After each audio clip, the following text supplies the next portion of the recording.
So we've learned that argument is an intimidating word. The very idea of an argument makes some people feel insecure.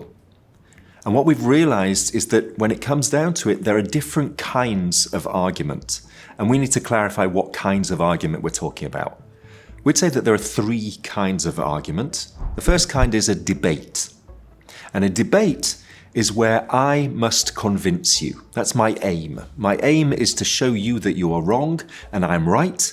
And even if I haven't convinced you, I hope to convince the people who are listening. That's a debate, a win-lose.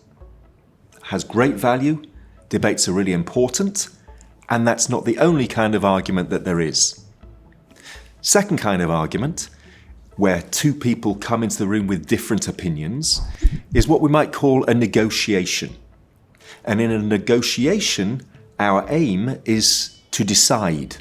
Okay, so our aim is to reach a consensus so that we can agree together, and that's our aim.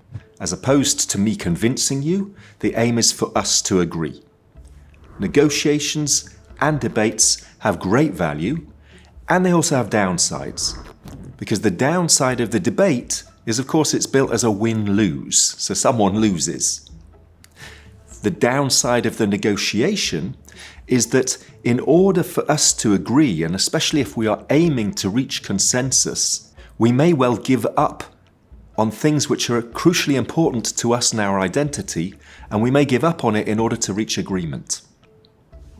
The third kind of argument, which we would say makes use of the techniques of debate and the techniques of negotiation, but with a different aim, is the healthy argument.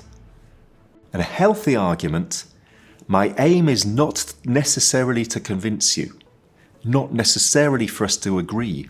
Our aim is for us to grow, to gain in perspectives. And in that sense, when we're able to enter into a disagreement with the aim of growth and development, I don't necessarily have to convince you, and I'm not disappointed if I don't. We don't necessarily have to agree, and I'm not disappointed if we don't. What I'm looking for is to gain perspectives, gain different ways of looking at things, even if I don't change my opinion at the end of it. So we're often asked, all these arguments in lab settings where you're telling everybody what to do and they've got a specific story to read and we're in a particular place, all that's well and good. But what happens when an argument suddenly comes at me and I find myself in a fiery disagreement? And one of the tips that we can offer is the first step one needs to take is to assess what kind of argument am I in and what kind of argument would I like to be in. Because if I assess where I'm at and decide I'm looking for a healthy argument, so my aim in this discussion fight is for me to grow, my whole approach is going to be different.